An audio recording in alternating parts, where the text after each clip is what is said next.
I got Cyberpunk 2077 early, so here's some Xbox Series X gameplay and 10 common questions answered. As luck would have it, my copy of Cyberpunk 2077 turned up ahead of schedule. That means I'm in a position to answer questions that I've seen a lot about the game. Feel free to ask any further questions in the comments. Now, the release date for Cyberpunk 2077 is the 10th of December 2020. I've seen the game for as little as £41, so as a brand new title, it's pretty cheap. Just be careful, if you have epilepsy, there's a scene that's causing seizures, not even joking. Anyway, hopefully you find the video useful. All gameplay is from the full version before the day one patch and on Xbox Series X. The next gen optimization is coming next year, so what you're seeing is what you'll get on the One X and PS4. Even so, it's a very pretty game. To be honest, I have seen some glitches in the, well, I don't know, 10 or 15 hours that I put into the game so far. I've had my car floating, and then it dropped when I got in. Some slight graphical issues. Seems to be that headlights don't always appear on cars. Stuff like this. However, there was one moment where the boss character thought, yeah, I'm not going to fight you, I'm just going to chill out next to a pillar. And about 10 sniper shots and 15 grenades later, he was toast. So, yes, I think the day one patch will definitely improve the situation, and I'd imagine it's only going to get better. Another thing people seem to be asking about a lot is to do with resolution and frame rates. Now, I have an Xbox Series X and a 60Hz 4K monitor, and when the game is in the quality mode, I am 99% sure it's 4K, or at least if it's not, then it's dynamic and it probably isn't dropping the resolution too much. It looks great, to be honest. The performance mode, meanwhile, seems to be aiming for 60 frames per second, and to be honest, it seems to be doing a decent enough job of staying there. I've not really noticed any stutter, certainly not enough of a drop to pull you out of the scene and look jarring, at least not yet. But I've been around a Lost City, so. Now, I took a screenshot from the game and checked the resolution when I was playing in the performance mode, and it was 1920 by 1080. That's not to say that it isn't a scalable dynamic situation where we could be getting 1440p, but it's hard to say unless you have the PC version, obviously, but that has ray tracing, so that might be a different kettle of fish anyway. But the main thing is, if you want the filmic look, you will get bags of detail, and if you want the smooth 60 frames, and I can understand that, then Cyberpunk 2077 also looks very good. What I'd like someone to confirm in the comments as soon as possible is what you get on the Xbox Series S, because sadly, I don't have that console. Now, is there a third-person mode? Well, this game was developed by the Witcher 3 people, and that obviously had a third-person view. And I think RPGs, obviously Skyrim being one of the most obvious, Oblivion, even going back to Morrowind and other RPGs. These kind of free-roaming games meet RPG typically like to allow you to show the character off. And actually, customization is a big thing in Cyberpunk. So it's a little strange that you are locked to first person. Now, that's a good thing because it actually allows the gameplay in terms of the mechanics of the shooting and weapons and that kind of stuff to work really, really well. Third person can be a little clunky for this kind of thing. So there's a more precision feel to Cyberpunk than I expected. But it's a shame that you only see yourself in the inventory menu and the mirror and a few other moments. But yeah, it's kind of a shame, but it's not the end of the world. But when it comes to driving, you have three views. You have the interior cockpit one, which is really, really cool. The first car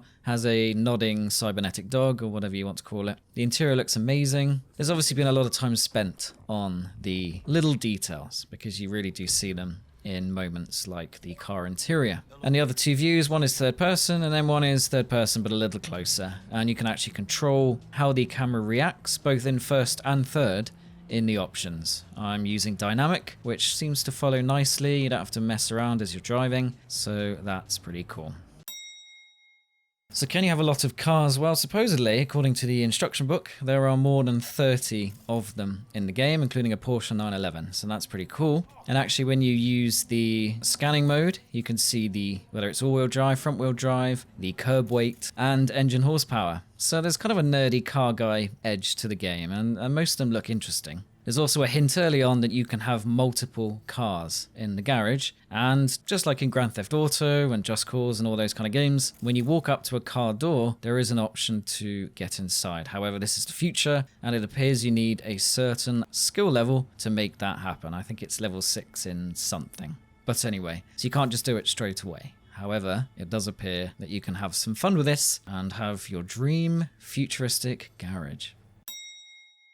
Are the weapons satisfying to use? Yes, some of them are a little bit Borderlands where you shoot and yeah, you see numbers coming up, but you know, it's a huge gun, but they're not really recoiling at all, which is kind of annoying in RPG shooters. It's quite common in a lot of them. With that said, with certain guns, including the sniper rifle that I didn't even know I had, and I just checked the inventory and there it was, this thing headshots for 800 plus. And it beheads whoever it hits, if they're human anyway. So yes, that is satisfying for one-shot kills of the stealth variety. So the gun gameplay, I would say, is decent. Yeah, I'm enjoying it. Hand-to-hand combat type stuff with the weapons. I haven't done too much of this. There is a training moment where you get to give it a blast. And yeah, it's advanced enough to be satisfying. And I think if you want to use the mantis arms or whatever they're called and that kind of stuff, the saber swords, I think you'll enjoy it, that's for sure. But first-person games are never quite as good usually for the fighting type stuff. Yes, it is true, you can do quite a lot of customization of your genitalia. And I mean, yeah, it's not something I ever really considered in Skyrim, Oblivion, Morrowind, Fallout, any of those kind of games. You just kind of have underwear and that's it. But then I guess some people want to customize it. So you have a vagina, penis, nothing, and you can adjust the size of said John Thomas. So yeah, there you go. New levels of character customization I don't think we've seen before. And yes, you can have sex, apparently, but I've not got that far either. Although, to be honest, you could do it in Witcher 3 and various games before that. So yeah. Not exactly hugely exciting. Well, that's not as good as the real thing, is it? What difficulty setting would I recommend? Well, I wouldn't recommend the easiest, because the game, I've heard it's around 15 to 20 hours for the main event, and maybe, I don't know, 30, 40, 50 hours plus for the side quests. There's not going to be as much to do initially as in Witcher 3, because there was the big story about how few players actually got to the end of Witcher 3. And that was me. I was one of them, not gonna lie. So the older you get, the less time you have, yada yada, boring. So I'm not against it if something short and sweet. I mean, Chernobyl, the TV show, what was that, only 4 episodes? Absolutely phenomenal. So yeah, you can stuff a game with filler that means nothing. It doesn't make it good. You know, time is precious. If you have a quality 20 hours, that's infinitely preferable to a boring and drawn-out 51. With that said, you don't really need to necessarily rush. I used to love the original Halo games on higher difficulty levels because it just made it more exciting, more intense. So I'm running the game between very hard and the hardest setting. It's pretty unforgiving. You do die a lot. Well, if you're me anyway. It does force you to adapt to situations. You get better at the hacking, become more careful in your approaches. You have to be a little more intelligent as opposed to just running and gunning. The more difficult it is, the bigger the incentive to be clever and avoid drawing direct fire. Especially for me, I've gone for a stealth character, so I think my body rating is 3, so I've got lower health, so that's not great. If I can avoid conflict, then wonderful. Now in the game description, when you choose the difficulty level, which you can actually do later, so don't panic too much, you get the option as you start the game, but it's in the menu, so yeah, not a problem.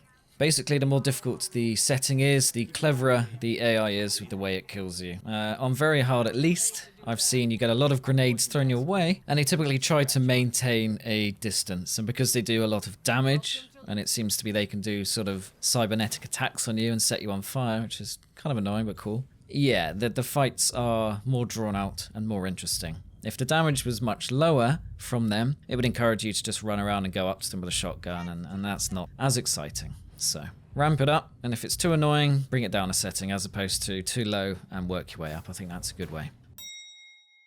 Which life path is best? Well, you've got Corpo, which is the business one. You start off inside the building.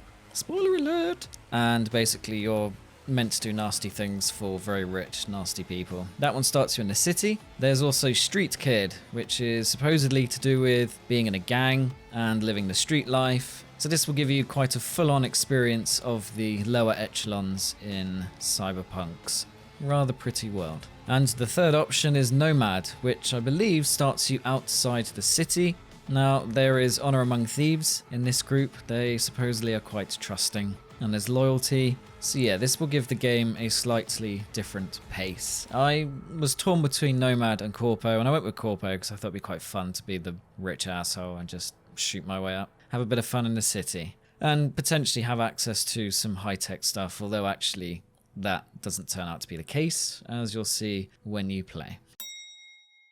Is it easy to make money? Well, to be honest, it's kind of fun using the scanner to check for clues later on and just check for things you can pick up. So you don't really need to hunt around too much to find different things. Most of it is worth $3, basically. Of course, that adds up if you pick up quite a lot. However, you get the odd trinket and other things that give you, I think, 750. There was a necklace, I had 2 of those, didn't realize. So when you go to press the right joystick in, which is the button to sell junk at a store, you might see quite a large number, and that will be why. And the jobs pay well, and if you want to go around and just shoot people that have a bounty, you can. I mean, be careful when you start out, you're not hugely strong, but of course you can get behind them and break their neck. So you don't need to be hugely strong then, you just need to distract them or get them to walk to something using hacking and then break their neck. So yeah, that's pretty effective. And lastly, should I buy Cyberpunk 2077? Well, I'll answer this question when I've gone further down the Cyberpunk road, so consider subscribing. But what I will say is that I've missed feeling hyped about a game for a while, and so far it's done enough to keep disappointment away. And that's it. Thank you very much for watching. I shall see you in the next video. As I said, if you have any questions about the game, then feel free to ask. Myself or someone else will hopefully have the answer you desire. Anyway, take care, bye.